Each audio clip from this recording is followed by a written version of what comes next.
Sarah Wilkins carefully placed the cardboard box on her dining room table, the morning light streaming through the bay windows of her colonial-style home in Richmond, Virginia. At 42, she had finally inherited the last of her grandmother Eleanor's possessions, a collection of family heirlooms that had remained in storage since the elderly woman's passing 3 years prior. The lawyer had called it miscellaneous memorabilia, but to Sarah these items represented the final pieces of a family history she had spent the better part of a decade trying to preserve. "You really think there's anything worth keeping in there?" asked Michael, her husband, coffee mug in hand, as he peered over her shoulder. "Every piece of history is worth keeping," Sarah replied, her voice carrying the gentle southern lilt that still remained despite years in the Northeast for college. As the county's most respected historical preservationist, she had made a career of saving forgotten stories. Inside the box lay the expected assortment: tarnished silver spoons, faded letters bound with brittle ribbon, and several daguerreotypes in ornate frames. But it was a particular photograph, wrapped in acid-free paper at the bottom of the box, that caught Sarah's attention. She carefully unwrapped it, revealing a large family portrait dated 1867 on its wooden frame, just 2 years after the Civil War had ended. "The Wilkins family," she whispered, recognizing her ancestors from the family Bible's descriptions. The photograph showed a severe-looking man with a full beard, Jeremiah Wilkins, her great-great-great-grandfather, standing behind a seated woman in a high-necked black dress, presumably his wife Catherine. Surrounding them were 5 children of varying ages, all with the solemn expressions typical of period photography due to long exposure times. The photograph was in terrible condition, cracked, faded, with a water stain obscuring the right corner. "This needs restoration," Sarah said decisively. "I'm taking it to James at the Virginia Historical Society tomorrow." James Holloway had been preserving historical photographs for over 30 years. His small workshop at the back of the Historical Society's building was filled with specialized equipment and chemicals that Sarah had never fully understood, despite their years of professional collaboration. 1867, you say? James examined the photograph under a magnifying glass. Post-war photography was becoming more common, but this is a nice example of a family portrait from the Reconstruction era. And you say these are your direct ancestors? Sarah nodded. "My grandmother kept detailed genealogical records. Jeremiah Wilkins was a tobacco merchant who somehow managed to rebuild his fortune after the war. Well, let's see what we can do to bring them back to life, so to speak," James said, carefully placing the photograph on his workbench. "Give me about 2 weeks. This will need careful cleaning, chemical treatment, and digital restoration to fill in the damaged areas." 16 days later, Sarah's phone rang. "You need to come see this," James said, his voice oddly strained. "I've finished the restoration, but there's something unusual." When Sarah arrived at the Historical Society, James was waiting at his workbench, the restored photograph laid out under protective glass. "It's beautiful," Sarah gasped. The transformation was remarkable. The faces were clear now, the details of their clothing visible, and the background, showing a parlor with Victorian furnishings, was crisp and defined. "Look at the youngest girl," James said quietly, pointing to a child of about 7 standing at the edge of the group. Unlike the others, who maintained the expected stoic expressions of 19th century photography, the little girl had a distinct, unsettling smile on her face. "That's odd," Sarah said, leaning closer. "Victorian photographs rarely show smiles because of the long exposure times." "Exactly," James replied, "but that's not what bothers me. Look at these." He pulled out several photographs of his restoration process, showing the image at different stages of cleaning. In the earliest photos before the chemical restoration, the little girl's face was blank and expressionless, just like the others. "I don't understand," Sarah said, her skin prickling. Are you saying the smile appeared during restoration? James ran a hand through his grey hair. I've been doing this for 30 years, Sarah. I've never seen anything like it. It's as if the smile was hidden under layers of deterioration and emerged during cleaning. There must be a scientific explanation, Sarah insisted. Perhaps the original photographer retouched the negative. Perhaps, James said, though he didn't sound convinced. By the way, do you know who this child is? Sarah consulted her genealogical notes. According to my grandmother's records, that would be Charlotte Wilkins, Jeremiah's youngest daughter. She would have been my great-great-grand aunt. Was there anything notable about her? Sarah flipped through her notes. Nothing specific, though. She paused, scanning a handwritten page. There's a note here that she died young, at age 9. 2 years after this photograph was taken. James said nothing, but carefully placed the photograph in a protective sleeve and handed it to Sarah. I'd be interested to know if you find out anything more about young Charlotte. That night, Sarah couldn't sleep. She kept thinking about the smiling girl in the photograph, a smile that, according to James, hadn't been there before. Around 2 a.m., she slipped out of bed, careful not to wake Michael, and went to her study. She removed the photograph from its protective sleeve and examined it under her desk lamp. Charlotte's smile seemed wider now, almost mischievous, her eyes twinkling with an awareness that seemed impossible for a 150-year-old photograph. "What are you trying to tell me?" Sarah whispered. The next morning, Sarah called her cousin Thomas, the family's unofficial historian. "Charlotte Wilkins," Thomas repeated. "Not much to tell. Died of scarlet fever in 1869, I believe. Why the interest? I've found a photograph with her in it. Did Grandmother Eleanor ever mention anything unusual about her?" Thomas was silent for a moment. "Not that I recall, although—" He paused. "There was something odd in one of the family journals. Jeremiah, that would have been her father, mentioned that Charlotte claimed to see people who weren't there. Imaginary friends, they called it then. But he wrote that it disturbed the household, especially after she started saying one of them was named Edward and described him as the man in grandfather's study." "What's odd about that?" Sarah asked. "Well, according to the journal, Edward was the name of Jeremiah's father, who had died in that house several years before Charlotte was born. She described him perfectly, down to the scar on his right cheek from a hunting accident, though she'd never seen a picture of him." A chill ran down Sarah's spine. "Anything else?" "Just that the entries about Charlotte stopped suddenly, about a month before her death. Jeremiah never mentions her again, even when recording her passing. Just a date, and Charlotte Elizabeth Wilkins departed this life. Very cold, especially for a father writing about his youngest child."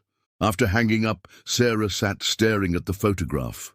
Charlotte's smile now seemed knowing, secretive, as if she understood something the rest of her solemn family did not. Sarah decided to visit the old Wilkins estate. The property, now a bed and breakfast called Historic Wilkins Manor, was located about 30 miles outside Richmond in rural Hanover County. Though extensively renovated, the main structure of the 1840s house remained intact. The proprietor, a cheerful woman named Diane, was delighted to give Sarah a tour when she explained her connection to the house. "The study you mentioned would have been here," Diane said, leading Sarah into a small room now furnished as a guest bedroom. During renovations in the 1990s, they found a hidden compartment behind the fireplace mantel. Inside was a small tin box containing some children's drawings and a handwritten note. The previous owners donated them to the County Historical Society. That afternoon, Sarah found herself back at the Historical Society, requesting access to the Wilkins House artifacts. The archivist brought her a small, acid-free box containing several yellowed papers. The children's drawings were typical: houses, trees, stick figures, except for one. It showed a family group much like the photograph, but with an additional figure standing behind them. a tall, dark shape with no distinguishable features except for what appeared to be a wide smile. The note, written in a childish hand, read, "Edward says he will be in the picture too. Edward says he will always be with us. Edward says he needs a new friend soon." Sarah's hands trembled as she set the note down. She pulled out the restored photograph and stared at Charlotte's smile. It definitely seemed wider than before, her eyes more intensely focused, as if looking directly at Sarah across the centuries. That night, Sarah dreamed of Charlotte. In the dream, the little girl stepped out of the photograph, still smiling that knowing smile, and whispered, "Edward has been waiting for you, Cousin Sarah. He's so lonely here." Sarah awoke with a start, her heart racing. The bedside clock read 3:17 a.m. Next to her, Michael slept peacefully. Trying to shake off the nightmare, she went to the bathroom and splashed cold water on her face. As she reached for a towel, she caught her reflection in the mirror and froze. For just a moment, she thought she saw someone standing behind her, a tall, dark figure with a gleaming smile. She whirled around, but the bathroom was empty. Returning to bed, Sarah couldn't fall back asleep. Instead, she found herself thinking about her grandmother Eleanor, who had kept the photograph all these years. Had she known about Charlotte? About Edward? In the morning, Sarah called the nursing home where her grandmother had spent her final years. "I'm looking for someone who might have known my grandmother, Eleanor Wilkins," she explained to the receptionist. "She was a resident from 2018 until her death in 2022. Oh, Mrs. Wilkins. Nurse Jenkins was very close to her. Let me see if she's on duty today." Minutes later, Sarah was speaking with Jenkins, who remembered Eleanor fondly. "Such a lovely lady, your grandmother," Jenkins said warmly, though she did have those episodes toward the end. "Episodes?" Sarah questioned. "The night terrors. She'd wake up screaming about the smiling girl, and he's coming through. We assumed it was dementia, but she was so specific. Always the same descriptions. A little girl in old-fashioned clothes with an unnatural smile, and a tall, dark man who she said was coming through the picture." Sarah felt the blood drain from her face. "Did she ever mention names? Charlotte? Edward?" A pause on the line. "Yes, those were the names. How did you know?" Sarah spent the next week researching Charlotte Wilkins obsessively. She requested death records, searched newspaper archives, and even consulted with a professor of Civil War-era history at the University of Virginia. The facts were sparse. Charlotte Elizabeth Wilkins, born June 12, 1860, died September 3, 1869. Cause of death listed as scarlet fever, though the doctor's notes mentioned unusual circumstances without elaboration. The more disturbing development, however, was happening in her own home. The restored photograph which Sarah had placed on her desk seemed to be changing. Charlotte's smile grew more pronounced each day. Now her hand, which had been at her side in the original image, appeared to be slightly raised, as if in a wave or beckoning gesture. And in the shadowy background of the Victorian parlour, Sarah could now make out a faint silhouette that hadn't been visible before. A tall figure standing in the doorway. Sarah showed the photograph to Michael, who frowned. "It looks the same as when you brought it home," he said, confused by her agitation. "You don't see it? Her smile is different, and there's someone in the background." Michael peered closer. "I don't see anyone in the background, Sarah. And the girl looks like she has a slight smile, that's all. Victorian photographs often have these kinds of imperfections after restoration." Sarah wanted to argue, but stopped herself. Either Michael couldn't see the changes, or they were all in her imagination. Neither possibility was comforting. She decided to consult James again, bringing the photograph back to his workshop at the Historical Society. "My God," James whispered when he saw it. "The smile. It's definitely changed. And this figure in the background, it wasn't there before." Relief flooded through Sarah. "So I'm not imagining it." "No," James said grimly.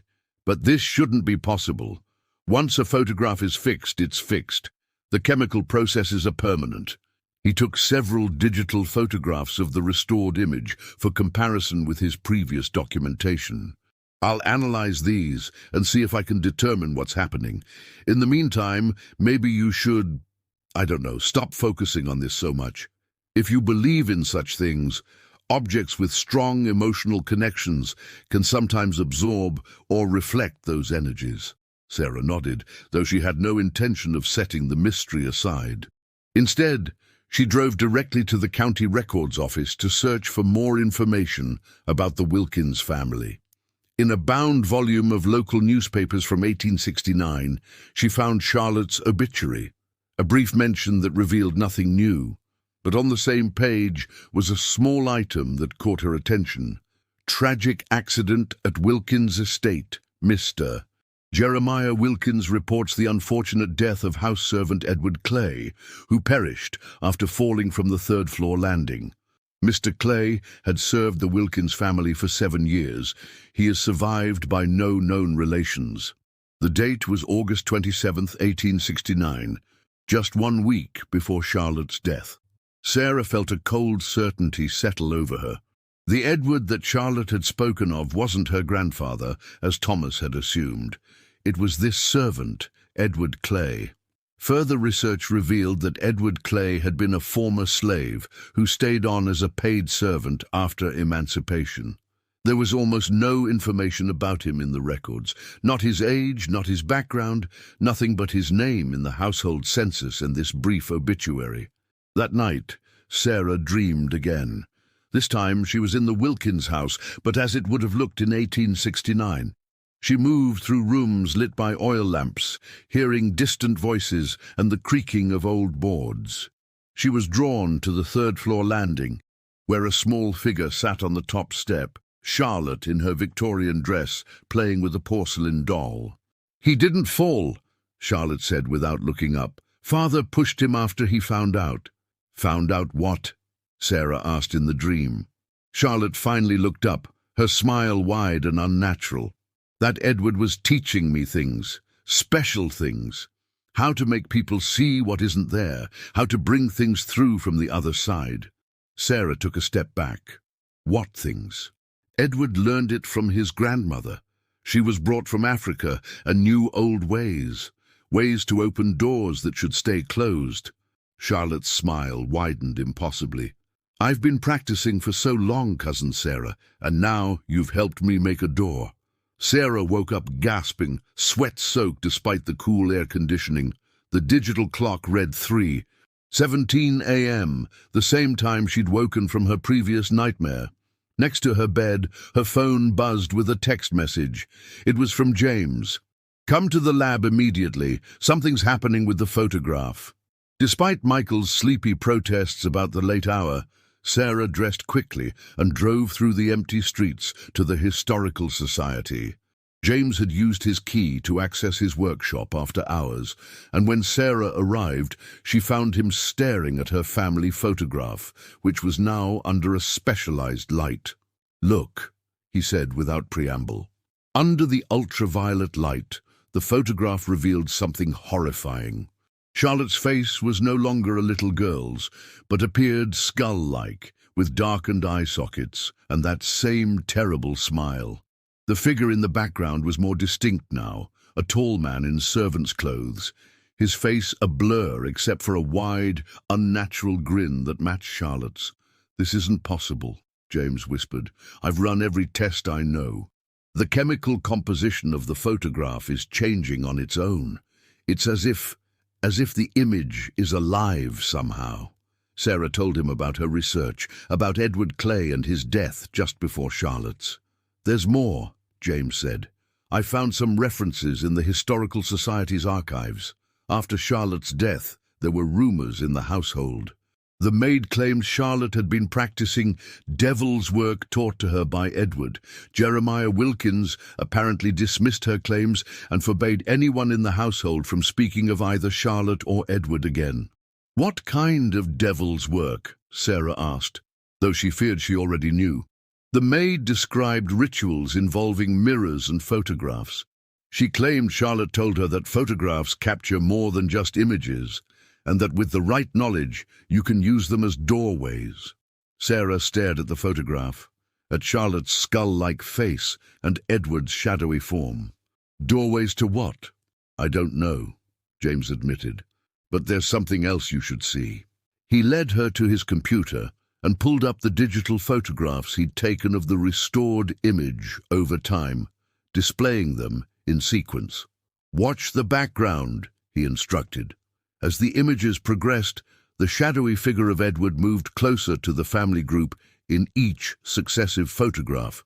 In the most recent image, he stood directly behind Charlotte, his hand appearing to rest on her shoulder. My God, Sarah breathed. He's coming through. There's one more thing, James said hesitantly. I found death records for the entire family. Jeremiah Wilkins died in 1870, just 6 months after Charlotte, in what was described as a household accident, a fall from the same third-floor landing where Edward died. Catherine followed a month later from what the doctor called a wasting illness. Within 2 years of this photograph being taken, all but one of the people in it were dead. Who survived? Sarah asked, though a part of her already knew the answer. The oldest son, William, your direct ancestor. Sarah felt dizzy, gripping the edge of the workbench for support. So whatever happened there, whatever Charlotte and Edward were doing, it killed almost the entire family. Maybe, James said carefully, or maybe it was just a tragic series of coincidences. Illness and accidents were common then. But Sarah wasn't listening. She was staring at the photograph, where Charlotte's skeletal smile seemed to widen as she watched, the little girl's eyes boring into hers with malevolent recognition. We need to destroy it, Sarah said suddenly. James looked shocked. Destroy it? But this is a historical artifact, a piece of your family history. It's something else too, Sarah insisted. Something dangerous. I can feel it, James. It's not just changing, it's awakening something, using the restoration process somehow. The chemicals, the cleaning, they must have activated whatever ritual Charlotte and Edward performed back then.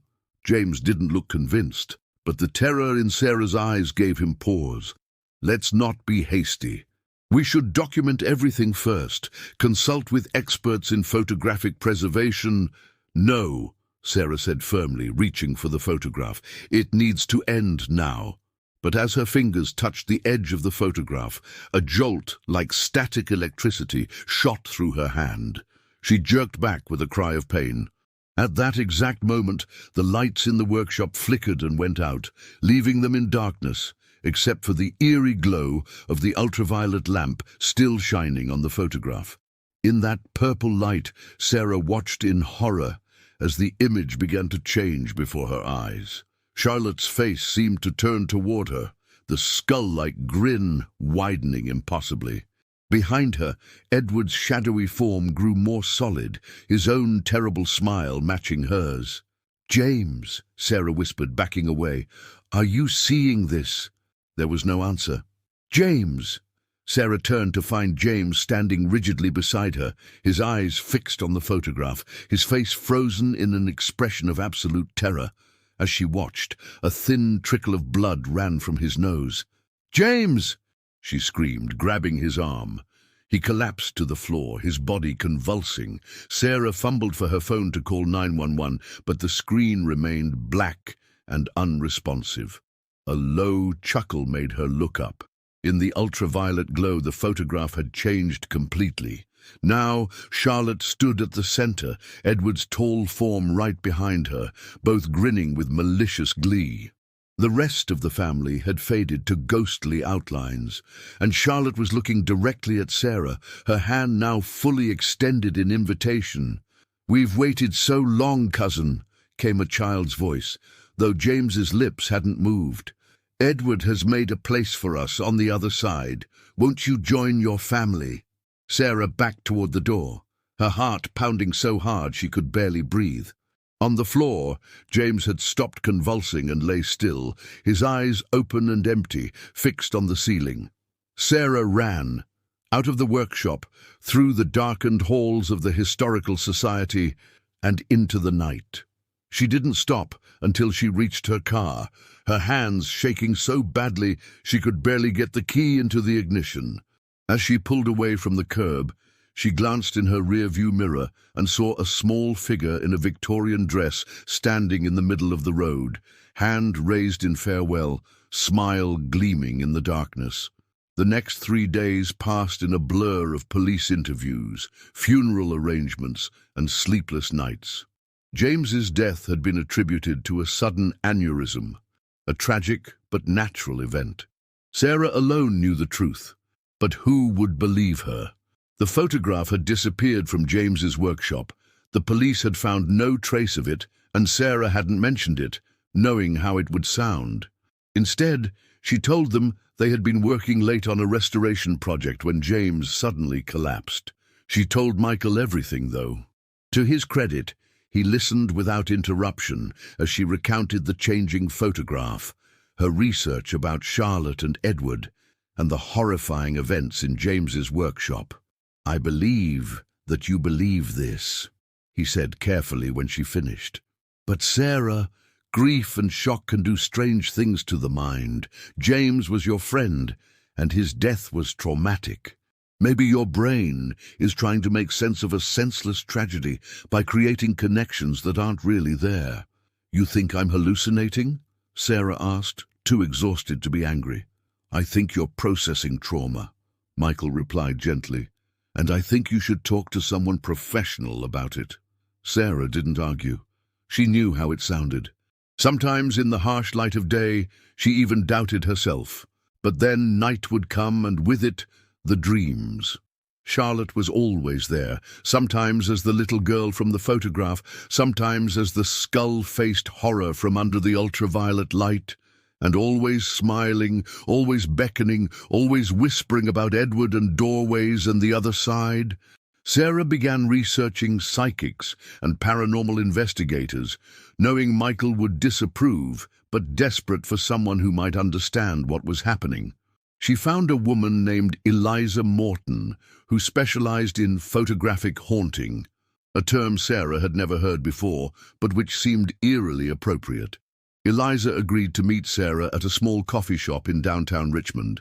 She was younger than Sarah had expected, perhaps in her early 30s, with clear eyes and a no-nonsense demeanor that seemed at odds with her supernatural specialty.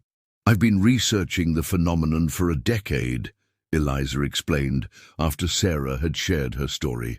"Photographs, especially from the early days of photography, can sometimes capture more than just light and shadow. The chemicals used, the long exposures, they created conditions where impressions of consciousness could be recorded along with physical appearances." "Impressions of consciousness," Sarah repeated skeptically. "Call it souls, spirits, energy patterns, whatever terminology works for you," Eliza said with a shrug. "The point is, under very specific circumstances, these impressions can remain dormant in a photograph for years, decades, even centuries, until something awakens them. Like restoration chemicals," Sarah said quietly. "Exactly. You said this James used both chemical and digital restoration methods. That combination might have been particularly potent. The old chemicals reactivating the dormant impressions, the digital manipulation, creating new pathways for them to express themselves. But how could a photograph physically change, or—" Sarah lowered her voice. "Kill someone? The photograph isn't just an object, it's a conduit," Eliza explained. "Think of it like a computer infected with a virus. The virus isn't the computer itself, but it can use the computer to spread, to affect other systems. This virus, the impressions left by Charlotte and Edward, is using the photograph as its hardware to affect our reality. So how do we stop it? Typically, destroying the photograph would sever the connection. But from what you've described, this haunting has progressed beyond the typical case. Charlotte and Edward have been planning this for over 150 years. They've had time to strengthen their position on the other side." "The other side of what?" Sarah asked. "The veil between life and death, between this world and whatever comes after." Eliza's expression grew serious. Sarah, I don't think destroying the photograph will be enough anymore. In fact, I think that's exactly what they want you to do. Why? Because in destroying it, you'd be completing the ritual they started, the final act that fully opens the doorway. Sarah felt cold despite the warm coffee shop. So, what do I do? We need to find out exactly what ritual they were performing in 1869 and then perform a counter-ritual. For that, we need to know more about Edward Clay and what traditions he brought with him. That afternoon, Sarah and Eliza visited the African American History Museum in Richmond, where a curator helped them research traditional spiritual practices among enslaved people in Virginia. Many enslaved Africans brought their spiritual traditions with them, the curator explained. These beliefs often blended with Christianity over time, creating unique practices. Some involved using reflective surfaces, water, mirrors, later photographs, as conduits to the spirit world.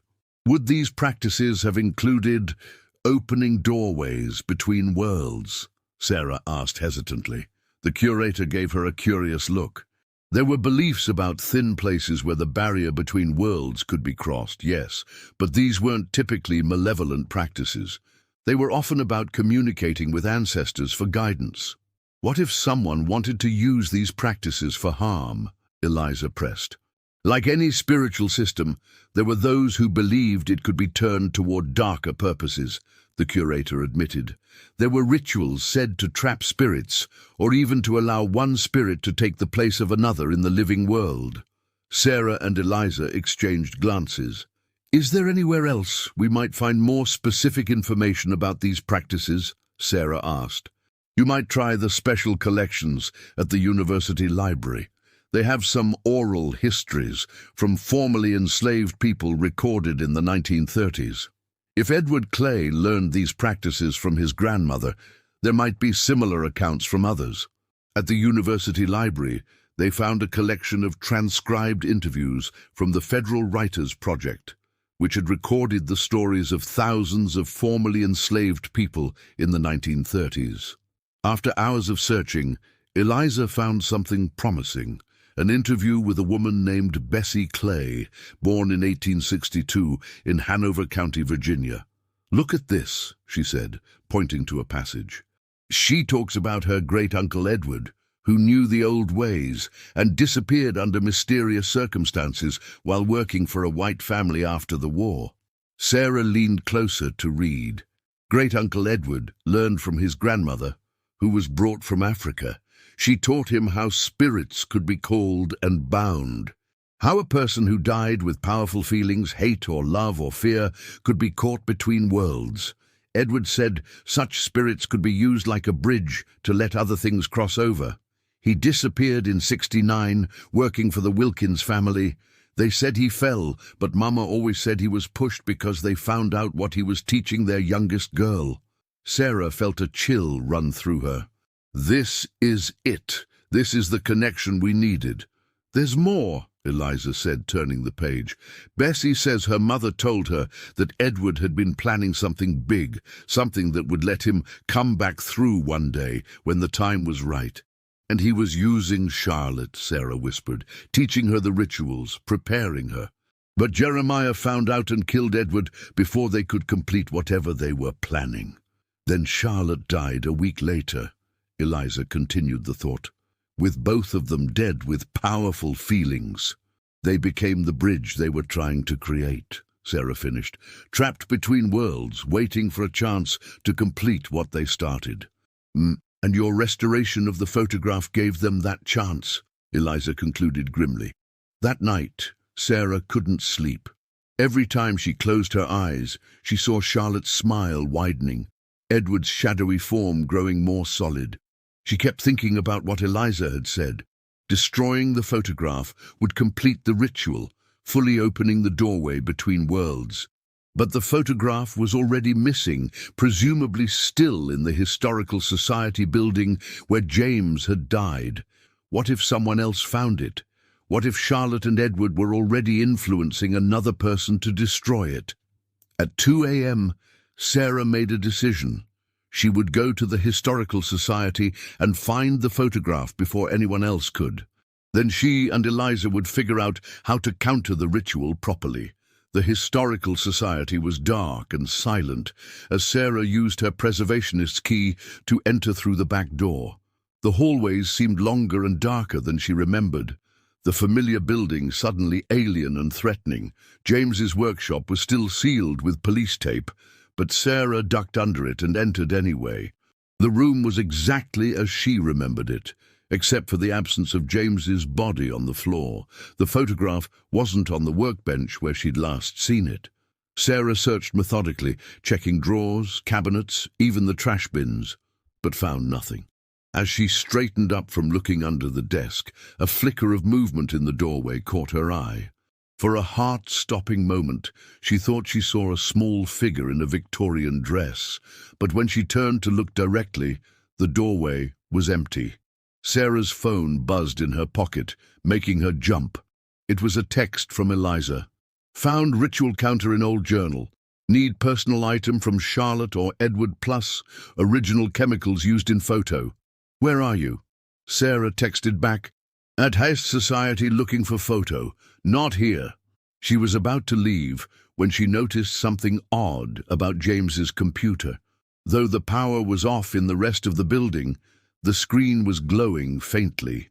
As Sarah approached, the screen brightened to show a single image, the restored photograph of the Wilkins family. But it had changed again. Now only Charlotte and Edward were clearly visible. The rest of the family faded to near transparency. Charlotte's hand was fully extended toward the viewer, her skull-like face frozen in that terrible smile. Behind her, Edward's form was almost completely solid now, his hand resting possessively on her shoulder. And at the bottom of the image, text had appeared as if typed onto the photograph itself. The door's ready, Cousin Sarah. We're waiting for you at home. Sarah's blood ran cold. Home. Michael. She ran from the building, fumbling for her car keys. As she drove through the empty Richmond streets, she tried calling Michael repeatedly, but each call went straight to voicemail. She tried texting Eliza, photo not at Society, going home now, meet me there, bring whatever you need for counter-ritual. The house was dark when Sarah arrived, which was wrong. Michael always left the porch light on when she was out late. With trembling hands, she unlocked the front door and stepped inside. Michael? She called, her voice sounding small in the silence. The house felt different, colder, older somehow. As Sarah moved through the downstairs rooms, she had the unsettling sensation that the dimensions weren't quite right, as if the walls had shifted slightly inward. In the dining room, she stopped short. There, on the table where she had first opened her grandmother's box of heirlooms, sat the restored photograph in its frame. Next to it was Michael's phone, explaining why he hadn't answered her calls. "Michael!" Sarah shouted, panic rising in her throat as she ran toward the stairs. She found him in their bedroom, sitting motionless on the edge of the bed, staring at nothing. His face was slack, his eyes unfocused. "Michael, we have to leave," Sarah urged, grabbing his arm. His skin was ice cold. Slowly he turned to look at her, but his eyes wouldn't focus on her face. "She's just a little girl," he said in a flat voice. "She just wants to come home." "That's not true," Sarah insisted, tugging at his arm. "She's not just a little girl, and that's not her home. Michael, please, we have to go." A child's laugh echoed through the house, coming from everywhere and nowhere at once. Sarah whirled around, but the bedroom was empty save for her and the unresponsive Michael. Her phone buzzed. A text from Eliza. "On my way. Don't touch the photograph. Whatever you do, don't damage it until I get there." Sarah pulled desperately at Michael's arm, but he wouldn't budge, his body rigid as a statue despite his upright posture. "We need to wait for her," he said in that same flat voice. "Charlotte says it's almost time. Edward has prepared everything on the other side." "Michael, that's not you talking," Sarah pleaded. "Fight it. Whatever they're doing to you, fight it." Another laugh, closer this time, and the sound of small footsteps on the stairs. Sarah backed toward the bedroom door, torn between staying with Michael and running. Before she could decide, the temperature in the room plummeted, her breath suddenly visible in the air. In the doorway stood Charlotte, not the photographic image, but a three-dimensional figure that was neither fully solid nor transparent. She wore the same Victorian dress from the photograph, but her face was the skull-like horror from under the ultraviolet light, her smile impossibly wide. "Hello, Cousin Sarah," Charlotte said, her voice simultaneously that of a child and something ancient and malevolent. "We've been waiting so long for you to bring us home." "This isn't your home," Sarah said, her voice shaking. "You died over 150 years ago. But family is family," Charlotte replied, her head tilting at an unnatural angle. "And the Wilkins blood runs in your veins. The perfect vessel for our return," Charlotte continued, taking a step into the room. Behind her, a taller shadow began to form, Edward, his features still blurry but becoming more defined with each passing second. His smile matched Charlotte's in its terrible width. "You want to possess me?" Sarah realized, horror washing over her. "That's what this has all been about. You've been preparing me, manipulating me into restoring the photograph, researching your history, opening your mind to the possibility," Charlotte finished for her. "The first step in opening a door is believing it exists." "You've done that work so beautifully, Cousin Sarah." Michael stood suddenly, his movements jerky and unnatural. "It's time," he said in that same flat voice. "Charlotte says we need to complete the ritual. The photograph must be destroyed at the stroke of 3:17. Sarah glanced at the bedside clock. 3:12 a.m., 5 minutes. "Why 3:17, she asked, trying to stall. "The time between worlds," Edward spoke for the first time, his voice a deep rumble that seemed to vibrate through the floorboards. "When the veil is thinnest. When Charlotte passed. When I passed." "When you were murdered," Sarah corrected, an idea forming. "Jeremiah pushed you from the landing. He killed you to protect his family from what you were planning." Edward's form flickered, the smile faltering momentarily. "He had no right," he growled. "The old ways were mine to use. The doorway was my birthright." "And you used Charlotte to help you," Sarah pressed, watching his reaction carefully. "You manipulated a child, taught her dangerous rituals, put her in harm's way." "I protected her," Edward's voice boomed, the windows rattling in their frames. "I showed her power when her family showed her only constraint. I offered her freedom." "You offered her death," Sarah countered. "She died a week after you. Was that part of your plan too? Did you know she'd have to die to complete the ritual?" Charlotte's skeletal face turned toward Edward, her smile dimming slightly. "Edward?" she asked, her voice suddenly more childlike, uncertain. Edward's form solidified further, his face now clearly visible, handsome but twisted with rage and something like desperation. "It was necessary," he said, not looking at Charlotte. "The bridge needed anchors on both sides. I couldn't cross back without you there to guide me." "You knew," Charlotte whispered, her form flickering. "You knew I would die." "For a greater purpose," Edward insisted. "For power beyond anything." "You lied to me," Charlotte said, and for the first time her terrible smile disappeared completely. Sarah saw her opening. "He's still lying, Charlotte. This isn't about bringing you home. This is about Edward using you, using your family connection to me, so he can possess a living body again. You're just the bait, just the tool, just as you were in 1869. Charlotte's form flickered violently, the skull face transforming momentarily into the sad face of a confused child before snapping back. "No," she said, uncertainty in her voice. "Edward promised we'd be together, a family again." "Michael!" Sarah called, hoping to reach her husband through whatever hold Charlotte and Edward had on him. "Michael, fight it! They're using you too. They're using all of us." Michael's eyes flickered, a moment of confusion crossing his face before the blank expression returned. "The photograph," he said mechanically, turning toward the door. "It's time." The bedside clock read 3:16. "No!" Sarah lunged forward, grabbing Michael's arm. "Charlotte, listen to me. Edward betrayed you in 1869, and he's betraying you now. He doesn't care about you. He only cares about himself, about his power." Charlotte's form wavered, looking from Sarah to Edward and back again. "Is it true?" she asked Edward, her voice small. Edward's form grew larger, darker, towering over Charlotte. "We have no time for this. The vessel is ready. The moment is here." "He can't even deny it," Sarah pressed. "Charlotte, you don't have to do this. Whatever Edward told you, whatever he promised, it was a lie." Charlotte turned fully to face Edward, her small form straightening. "You said we would be together. You said we would have a family again." "We will," Edward growled, reaching for her with shadowy hands.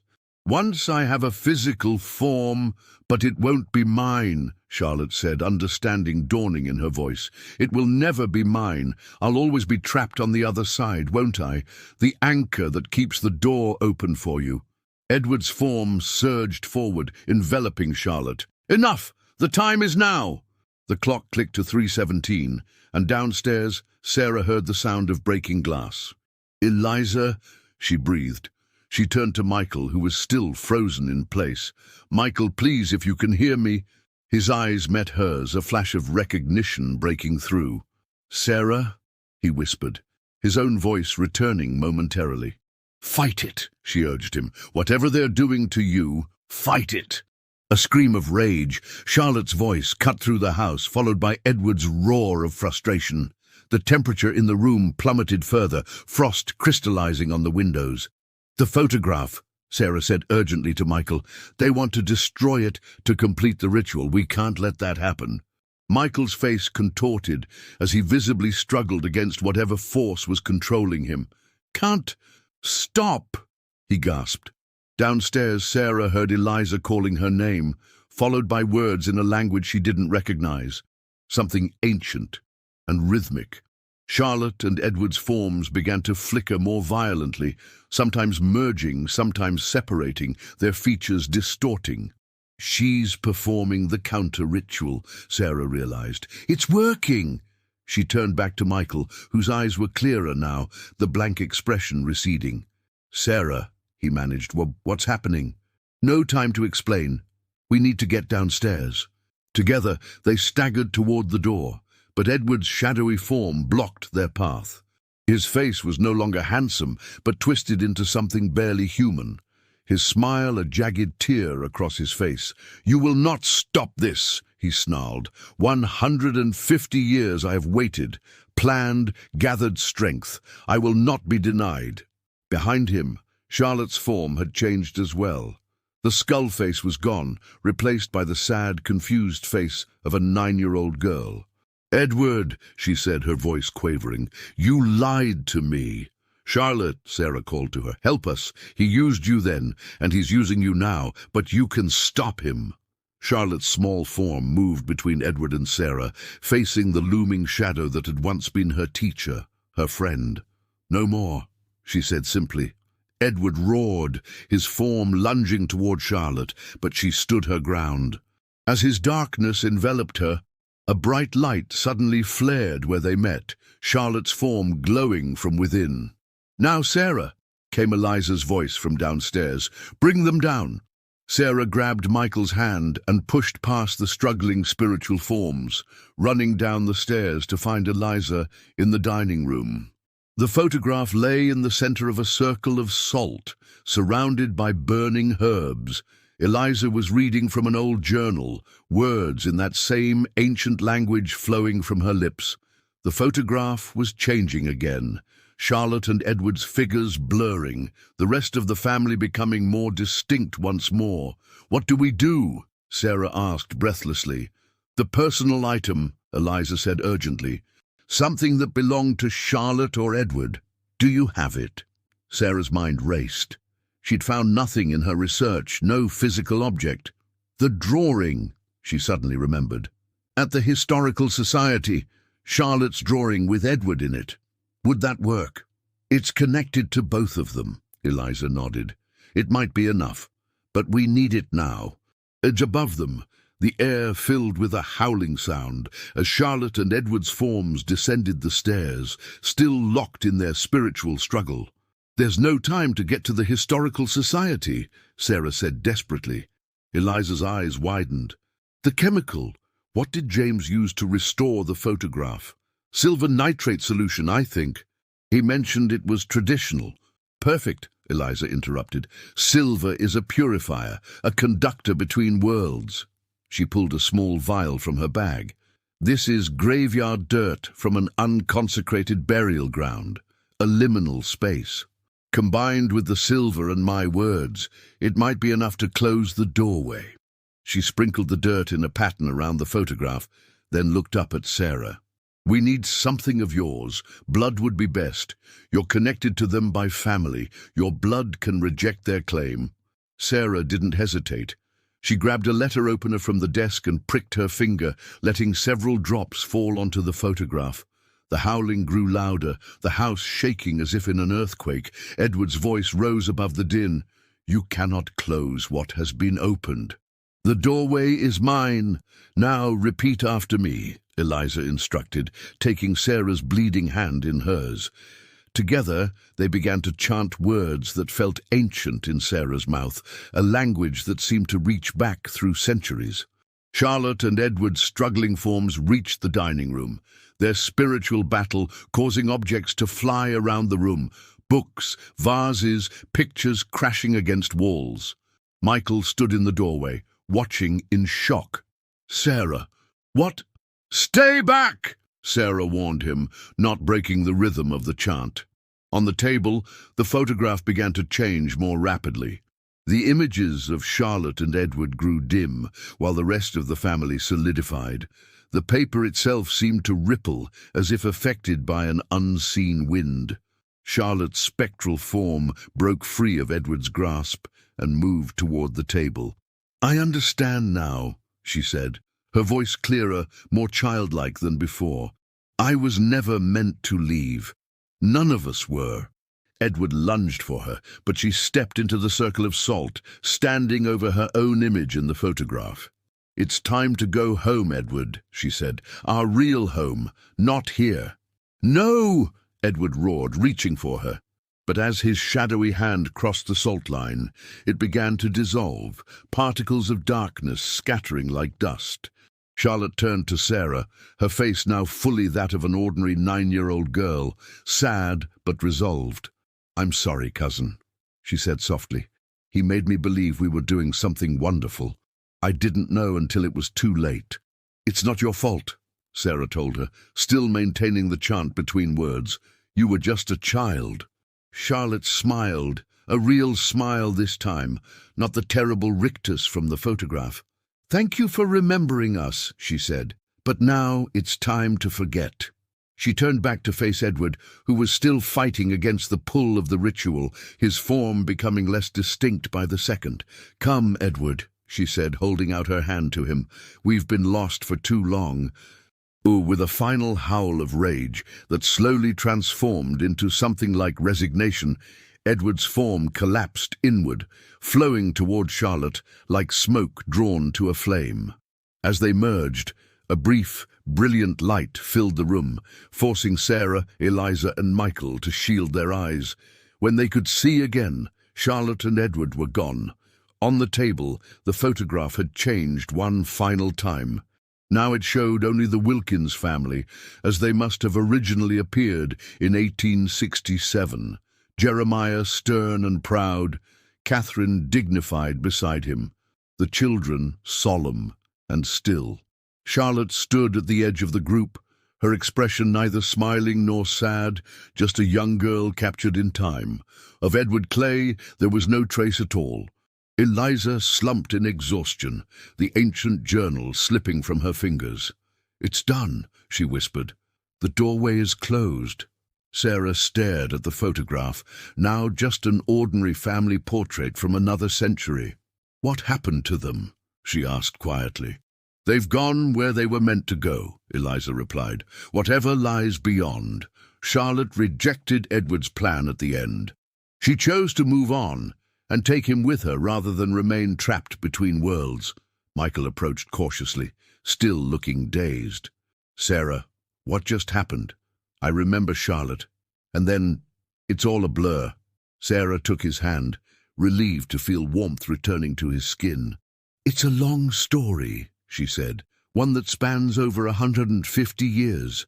I see." In the days that followed, Sarah carefully documented everything that had happened, creating a detailed record that she sealed and placed in the Historical Society's archives with instructions that it not be opened for 50 years. The restored photograph, now showing no trace of its supernatural transformation, was donated to the Virginia Museum of History and Culture, with a simple note identifying the Wilkins family, but making no mention of Charlotte's smile or Edward Clay. James's death remained officially attributed to a brain aneurysm, a tragedy with no explanation beyond medical chance. Sarah knew the truth, but also understood that some truths are too strange, too terrible to be widely known.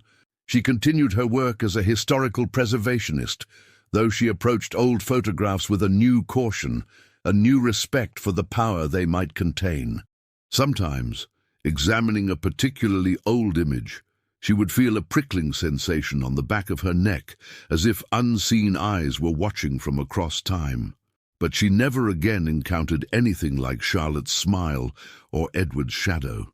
1 year to the day after the events at her house, Sarah received a small package in the mail with no return address. Inside was a daguerreotype she had never seen before, a portrait of a young African-American man in servant's clothes, his expression dignified and serious. Though the image was clear, his features were somehow difficult to focus on, as if the viewer's eyes kept sliding away from his face. On the back, in faded ink, was written a single line: "Edward Clay, 1867. Sarah almost dropped the image in shock. After a moment's hesitation, she took it to the fireplace, struck a match, and watched as the flames consumed the last physical trace of Edward Clay. As the daguerreotype burned, she thought she heard, very faintly, a child's laughter, not malevolent this time, but free, joyful, released. Then silence, broken only by the crackling of the fire. Sarah never told anyone about the final daguerreotype, not even Michael or Eliza. Some doors, once closed, should remain that way. But sometimes, passing old family photographs in museums or archives, she would pause and study the faces captured there, wondering what secrets, what stories, what smiles might be hidden beneath the surface, waiting for someone to notice them, to remember them, to set them free. In the attic of the Virginia Historical Society, in a box marked simply Wilkins Family, 1867-1870, Charlotte's childish drawings remain, including the one showing her family, with the shadowy figure standing behind them. If one looks very closely, in just the right light, the shadow seems to have no smile at all anymore, just the ordinary face of a man who has, at long last, found peace.